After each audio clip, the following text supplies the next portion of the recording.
নমস্কাৰ বন্ধুসকল, মই আপোনালোকৰ হোষ্ট আৰু দোষ্ট জ্যোতি আৰু মোৰ চেনেল অসমীয়ান হুইলছলৈ পুনৰবাৰ আপোনালোক সকলোকে স্বাগতম জনালোঁ।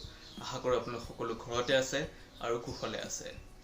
সো বন্ধুসকল, আজি মই আপোনালোকৰ মাজলৈ এটা বিশেষ ধৰণৰ ভিডিঅ' লৈ আহিছোঁ, য'ত মই গাড়ীৰ লগত ৰিলেটেড এনেকুৱা এটা টপিকৰ বিষয়ে আলোচনা কৰিম যিটোৱে সকলোকে আজিৰ সময়ত যেতিয়া এখন গাড়ী কিনিব যায় বহুত কনফিউজ কৰে। সো বন্ধুসকল, যেনেকৈ আপোনালোক সকলোৱে জানে যে আজিকালি যেতিয়া এখন গাড়ী ভাৰতীয় বজাৰত মুকলি কৰে, মেনুফেকচাৰ সেই গাড়ীখন অট'মেটিক আৰু মেনুৱেল দুয়োটা ট্ৰান্সমিশ্যনত মুকলি কৰে। সো যেতিয়া এজন নতুন ব্যক্তিয়ে গাড়ী এখন কিনিব যায়, তেওঁ খুবেই কনফিউজ হয় যে কোনখন গাড়ী ল'ব, মেনুৱেল ট্ৰান্সমিশ্যনৰ গাড়ী ল'ব নে অট'মেটিক ট্ৰান্সমিশ্যনৰ গাড়ী ল'ব, বা কোনখন ল'লে তেওঁলোকৰ কাৰণে সুবিধা হ'ব। আৰু বহুতৰ মাজত কিছুমান ভুল ধাৰণাও আছে এই অট'মেটিক ট্ৰান্সমিশ্যন লৈ পেলাই। সো সেইকাৰণে মই আজি আপোনালোকৰ মাজলৈ এই ভিডিঅ'টো লৈ আহিছোঁ, য'ত মই এই ট্ৰান্সমিশ্যনৰ যিটো বিষয়, অট'মেটিক ট্ৰান্সমিশ্যন আৰু মেনুৱেল ট্ৰান্সমিশ্যন, সেই বিষয়ে আপোনালোকক সবিশেষ মই বুজাব চেষ্টা কৰিম। আৰু আশা কৰোঁ এই ভিডিঅ'টো চাই আপোনালোকৰ লাভ হ'ব। আপোনালোকৰ যেতিয়া এখন গাড়ী কিনিব যাব, আপোনালোক কনফিউজ নহ'ব। সো বন্ধুসকল, প্ৰথমে জানোৱা হওক যে গাড়ী এখনতনো গিয়াৰ বক্সৰ কাম কি, গিয়াৰ বক্সটো আমাক কিয় লাগে। সো যদি সহজ ভাষাত ক'ব যাওঁ, গিয়াৰ বক্সৰ কাম হ'ল গাড়ীখনৰ ইঞ্জিনে যিটো পাৱাৰ প্ৰডিউচ কৰিছে, সেই পাৱাৰটোক এফিচিয়েণ্টলি গাড়ীখনে চকালে ট্ৰান্সফাৰ কৰা। সেইটো হ'ল সহজ ভাষাত গাড়ী এখনত থকা গিয়াৰ বক্স বা ট্ৰান্সমিশ্যনৰ কাম।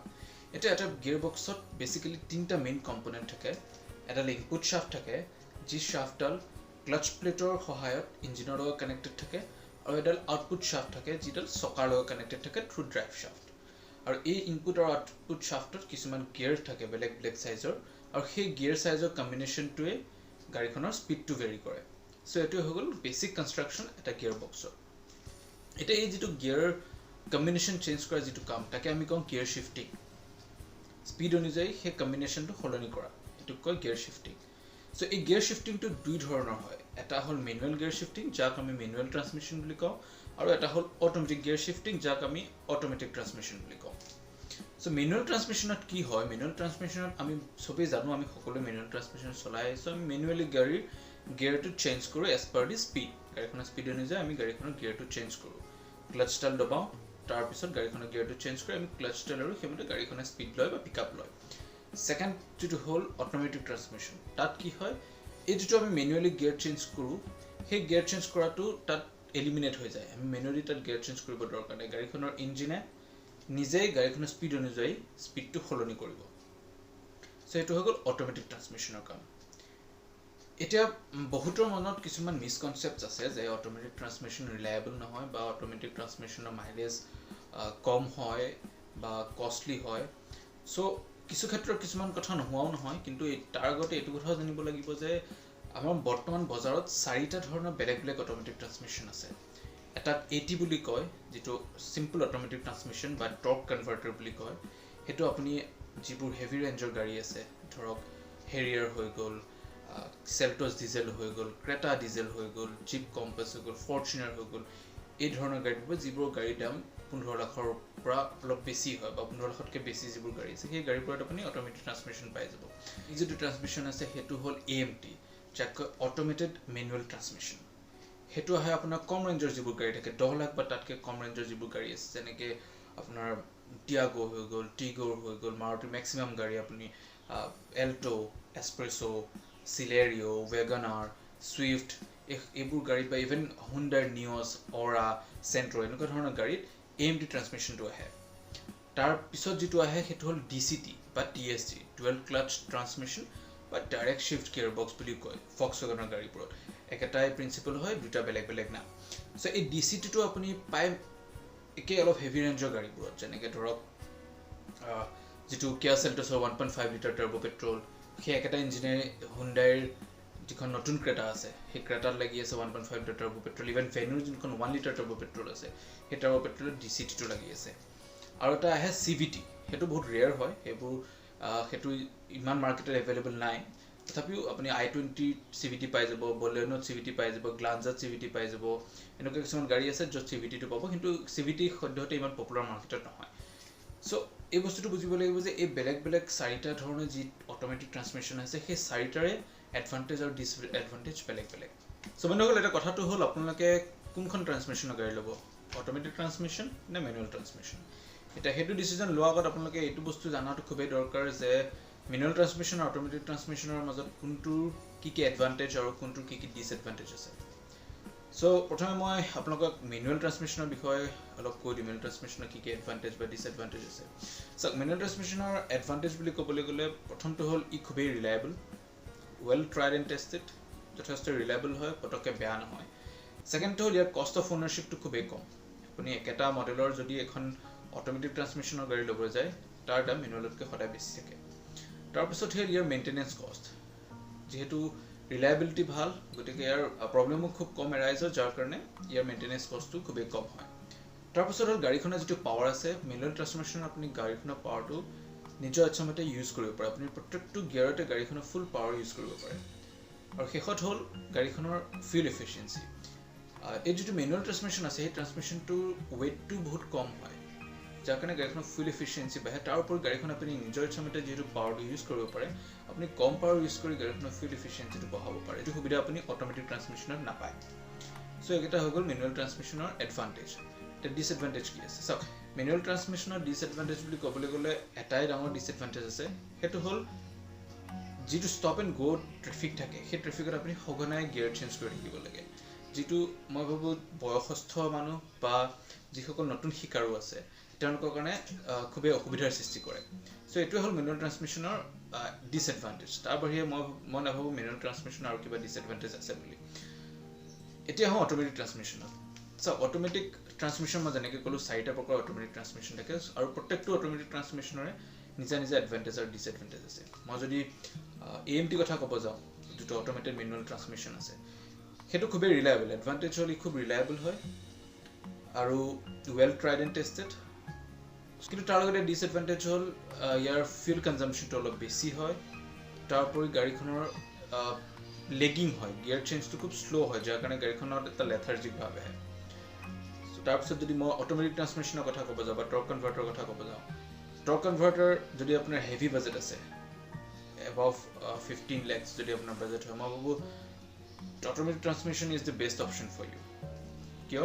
কাৰণ অট'মেটিক ট্ৰান্সমিশ্যনত 15 লাখৰ ওপৰত যদি যায়, আপুনি মেনুৱেল আৰু অট'মেটিক ট্ৰান্সমিশ্যনৰ মাজত ডিফাৰেঞ্চটো খুব কম পাব দামৰ।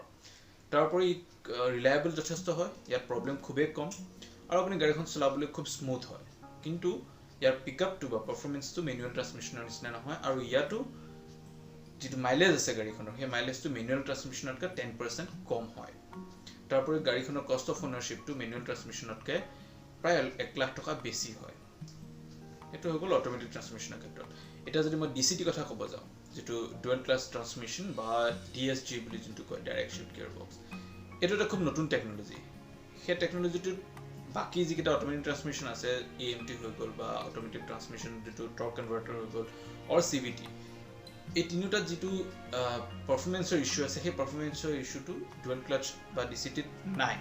ইয়াত পিকআপটো খুব ভাল হয়, পাৰফৰ্মেঞ্চ আপুনি খুব ভাল পাব, কিন্তু ইয়াৰ কষ্ট অফ অ'নাৰশ্বিপ যথেষ্ট বেছি, প্ৰায় 1.5 লাখ টকা, 1 পৰা 1.5 লাখ টকা আপুনি বেছি পে' কৰিব লাগিব।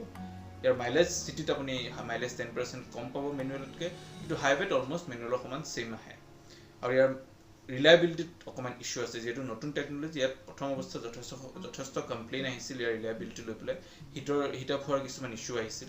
এতিয়া লাহে লাহে সেইখিনি ইছ্যু নাইকিয়া হৈছে যদিও ৰিলায়েবিলিটিত আপুনি মেনুৱেল বা বাকী অট'মেটিকৰ দৰে ইয়াক ৰিলাই কৰিব নোৱাৰে, অকণমান ইছ্যু নাথাকা নহয়। চ' যদিহে আপোনাৰ এখন পাৰফৰ্মেঞ্চ অৰিয়েণ্টেড গাড়ী লাগে উইথ কমফৰ্ট, ড্ৰাইভিং কমফৰ্টৰ সৈতে যদি আপোনাৰ এনেকুৱা এখন গাড়ী লাগে য'ত পাৰফৰ্মেঞ্চ আপুনি খুব ভাল বিচাৰে, তেনেহ'লে আপুনি DCT ফালে যাব পাৰে। আৰু লাষ্ট হৈ গ'ল CVT। মই যেনেকৈ ক'লোঁ, CVT অপশ্যন ভাৰতীয় বজাৰত খুবেই কম, 20 লাখৰ ভিতৰত খুব কম অপশ্যনেই আছে। 4খন বা 5খন গাড়ী আপুনি CVTত পাই যাব। কিন্তু CVTত আপুনি ৰিলায়েবিলিটি ইছ্যু, মই যদি ক'ব যাওঁ 100ৰ ভিতৰত 60-70% আপুনি ৰিলাই কৰিব পাৰে CVTত। ইয়াতো এটা ভাল এডভান্টেজ হ'ল CVTত ফিউল কনজাম্পশ্যন মেনুৱেলতকৈ কম হয়।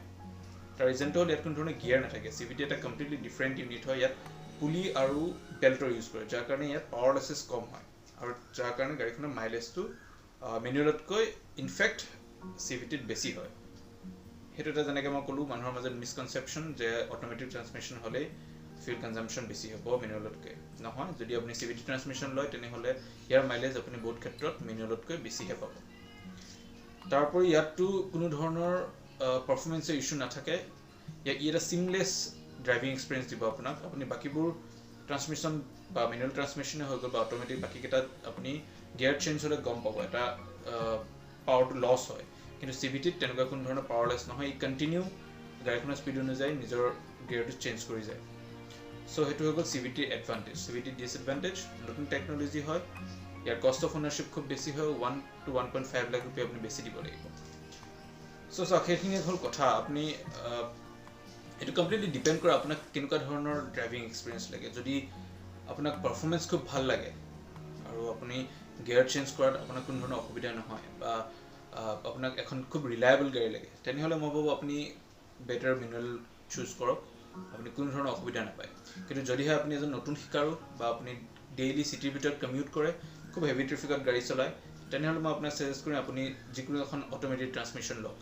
তাৰ ভিতৰতো যদি আপোনাৰ বাজেট 10 লাখ বা তাতকৈ কম হয় তেনেহ'লে অট'মেটেড মেনুৱেল ট্ৰান্সমিশ্যন যেটো AMT বুলি কয় সেইটো আপোনালোকৰ কাৰণে আটাইতকৈ বেষ্ট অপচন হ'ব AMT-ত আপুনি যথেষ্ট সংখ্যক গাড়ী আছে মাৰুতিৰ অলমোষ্ট সকলোখিনি গাড়ী AMT ট্ৰান্সমিশ্যনতে আহে তাৰোপৰি হুণ্ডাইৰ চেন্ট্ৰো নিঅছ অৰা টাটাৰ টিয়াগো টিগোৰ নেক্সন এই সকলোখিনি গাড়ী আপুনি AMT ট্ৰান্সমিশ্যন পাই যাব আৰু যদিহে আপোনাৰ বাজেট 15 লাখ বা তাতকৈ ওপৰত হয় তেনেহ'লে মই সাজেষ্ট কৰিম আপোনালোকে অট'মেটিক ট্ৰান্সমিশ্যনত যাওক যেটো AT বুলি কয় বা টৰ্ক কনভাৰ্টাৰ বুলি কয় এখন আপোনালোকৰ কাৰণে সবতছে বেষ্ট অপচন হ'ব সো এটো কমপ্লিটলি আপোনাৰ ওপৰত ডিপেন্ড কৰে আপুনি কেনেকুৱা ধৰণৰ ড্ৰাইভিং এক্সপিৰিয়েঞ্চ বিচাৰে আৰু আপোনাৰ ৰিকুৱাৰমেন্ট কি হয় যদি আপুনি মেইনটেনেন্স কষ্ট কম বিচাৰে গো ফৰ দি মেনুৱেল যদি আপুনি মেইনটেনেন্স কষ্ট আপোনাৰ কাৰণে ইস্যু নহয় আপোনাক এটা কমফৰ্টেবল ড্ৰাইভিং এক্সপিৰিয়েঞ্চ লাগে then go for the automatic so বন্ধুসকল থুলমূলকে এআই আছিল অট'মেটিক আৰু মেনুৱেল ট্ৰান্সমিশ্যনৰ ডিফাৰেন্সেছ এডভান্টেজেছ আৰু ডিসএডভান্টেজেছ এতিয়া আপোনালোকে নিজৰ ৰিকুৱাৰমেন্ট অনুযায়ী আপোনালোকে ডিসিজন ল'ব পাৰিব যে আপোনালোকৰ কাৰণে কোনখন গাড়ী বেনিফিচিয়েল হ'ব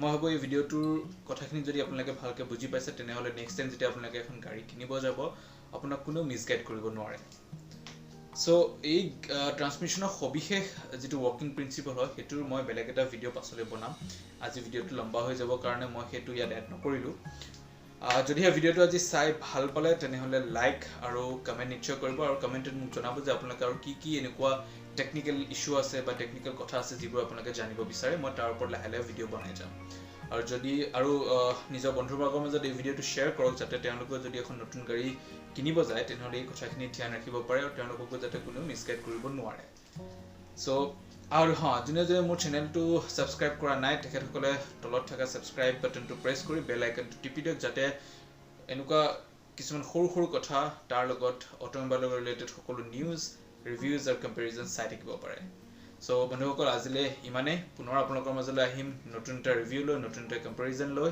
তেতিয়ালে হাঁহি থাকক আৰু সুখত থাকক this is Jyoti signing off for today bye by